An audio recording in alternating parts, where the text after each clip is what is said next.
مش فاضي تروح الجيم؟ مفيش وقت؟ مفيش مشكلة. الكتف العريض والعضلة المفصلة اللي بتميز جسمك تقدر تبنيها من البيت بدون أجهزة وبدون أعذار.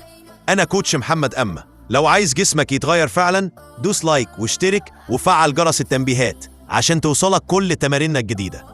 يلا نبدأ ب3 تمارين كتف نارية تقدر تعملهم في أوضتك ومش هياخدوا منك أكتر من 10 دقايق.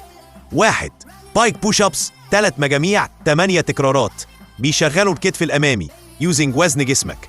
لاترال ريزز بسجاجتين مية أو دمبلز 3-12 للفصل والتضخيم في الكتف الجانبي.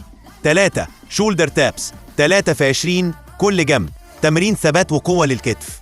كرر التمارين دي 3 مرات في الأسبوع وهتشوف الفرق. لو عايز سلسلة كاملة من تمارين الجسم كله من البيت اشترك وفعل الجرس واستعد للتحول. فيت زون.